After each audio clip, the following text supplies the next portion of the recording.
Hey, you guys. If you don't remember, my name is Anna. I've been talking to you about Argentina this semester. And today, Kim and I are going to be talking about different values in the countries that we represent. I'm going to be talking about time, which is kind of a weird topic, I know, but you'll kind of see it as it happens. Um, so let's go. Okay. So I just kind of wanted to share some stories with you guys about how time works in the United States first, just to get you situated. Because I remember when I was in high school, I had this one teacher. She was my first period teacher, and she was so strict about time. You had about two chances to arrive at her room late. And if it was your third chance and you were running to the classroom right as the bell was ringing at 8:45, she would slam the door in your face and you would get marked absent for the day.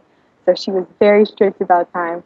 And she made sure that she got her entire class period to come and teach whatever she had planned for the day, just to make sure that she really filled that time period. So that's just one of the examples. I myself am a very early person. I don't like to get anywhere too late. If there's a job interview or something like that, you're always told to get there 5 minutes early at least, just in case, to show that you're prepared and excited about the job. If you're running late, I don't know, that doesn't look very good, you know? So like things like that. The United States is very strict about their time.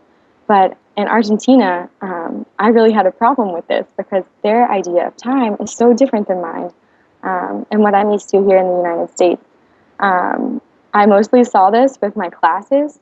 I was early for literally every class I went to, like every class, by at least 15 minutes, just because the bus schedule was so weird. I just didn't want to cut it close with getting a late bus.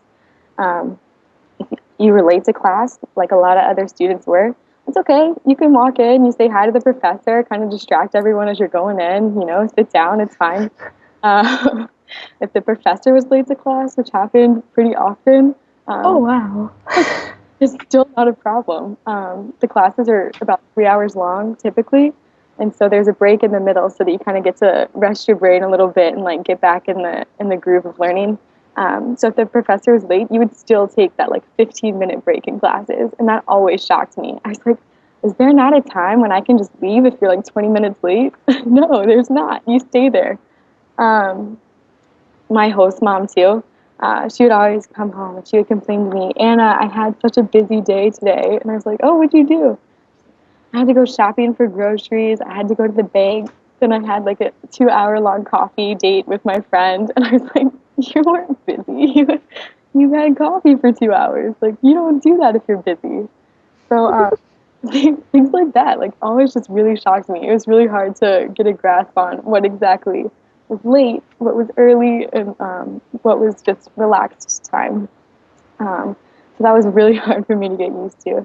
I know that in the U.S. there are a lot of jobs that like require time cards where you have to check in and out, right? That's a thing. Yeah. So so you check in and out to make sure that you're not earning more or less than you should be. But in Argentina, you go on a lunch break. It may last 2 hours. That's okay, as long as you get like a small amount of work done for the day. You're fine. That's fine.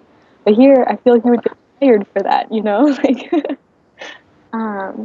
So this is something that I wanted to talk to you guys about, and it's about the language tenses. They themselves are really different.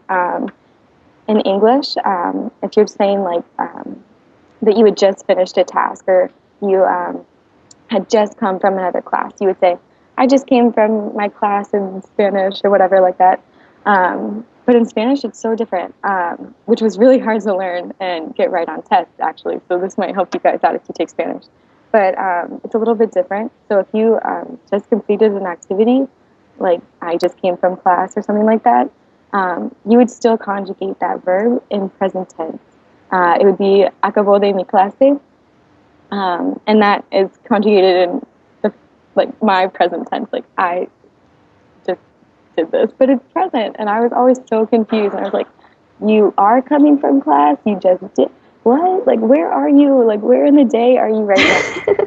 And it was hard to get a grasp on, honestly. Kim, do you know if there are any examples like that in Japanese? Um, Yes, whenever you're doing something like there's an ing tense. Yeah. However, if the condition remains, like when you get married or divorced, you keep using the ing tense. So it would be like Oh, if your parents got married, in Japanese you say like my parents are marrying in both cases. that's so weird. So you never know if like they've actually married or they're. Yeah, because the tense implies that it's still going on, which your parents are still married, but it's different. That's so interesting. Yeah. So I don't know. It always just really shocked me because their time is just really, always seemed a little behind mine. You know. It was just really confusing. But that's just something that I noticed while I was abroad, something that people might notice when they go other places. It's just, it was interesting to me to see how cultures could use something so differently that seemed so basic to me. There's like 24 seconds in a day. No, that's a lie. 24 seconds. No, 24 hours. Oh my gosh. 24 hours in a day.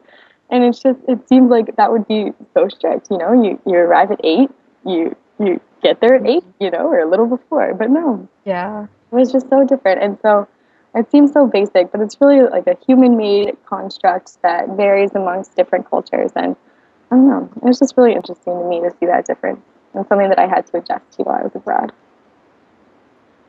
So that was fun. If you want to present.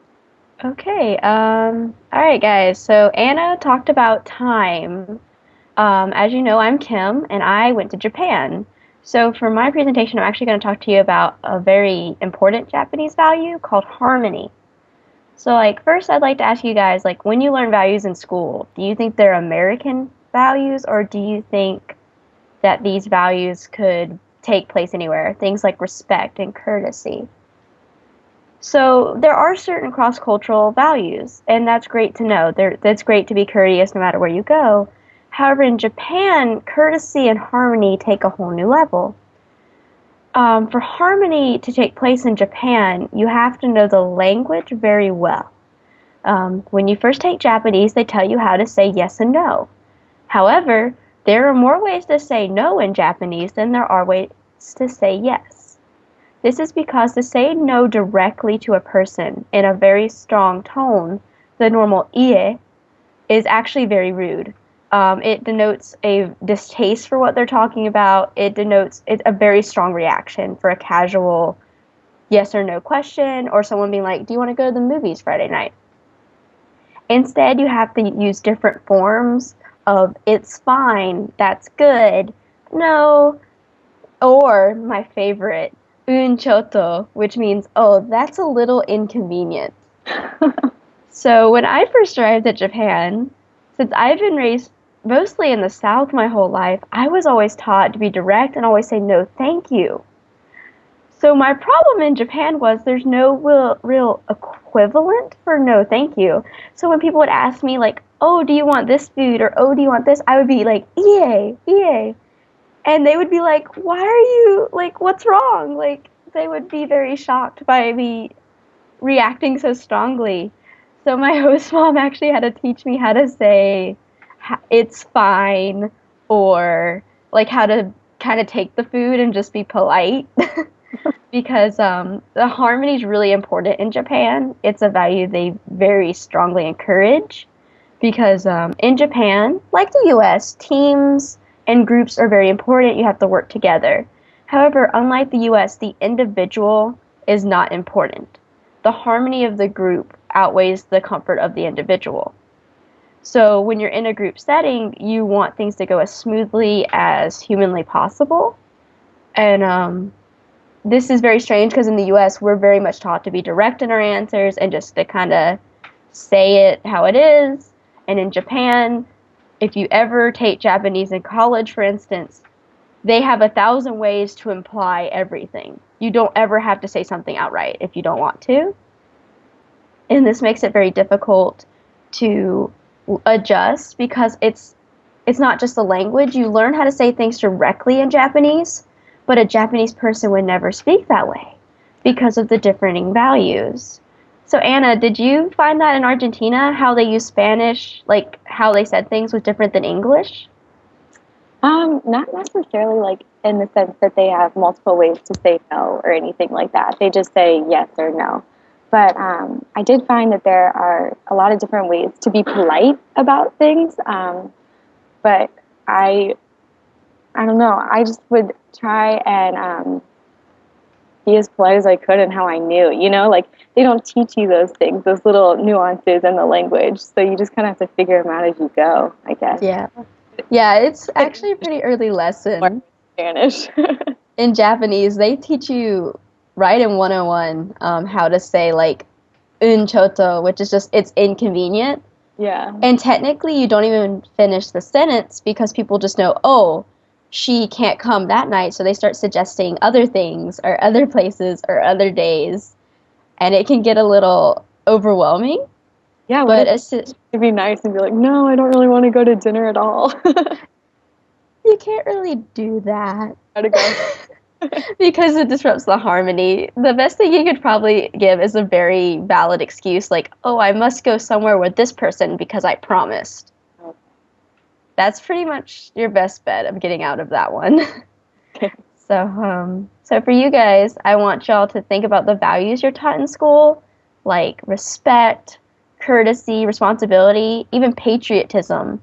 And think about, are those like American values? Do you think those values are everywhere? Or are there any values that you're taught at home that you're not taught at school? Like, and why do you think that is? Why are there different values taught? And if you were to go abroad, like what value would you want to embody? Do you want to be compassionate? Or do you want to kind of stay true to your country? How do you want to feel? And basically, essentially, guys, I want y'all to look at this lesson as a way to understand that when you cannot communicate with someone from another culture, it's not always because of the language or the communication. It's literally because you're not understanding the values they hold, and it's creating a wall between you. And once you understand their values, it's a lot easier to communicate. We just wanted to say thank you guys so much for talking to us each Friday. It's been really fun for us to get to talk about our experiences and to hopefully leave you guys with a little bit more understanding of the cultures that we've experienced. So thank you guys for your time. Yes, thank you guys for letting me speak about Japan. I know y'all were really interested, and it was really amazing to share this with you and hear your questions. So for my ending, 留学について話してありがとうございます. I said thank you for letting me talk about my study abroad. So thanks you guys, and I hope you keep learning, and I hope you work with Carolina Navigators again.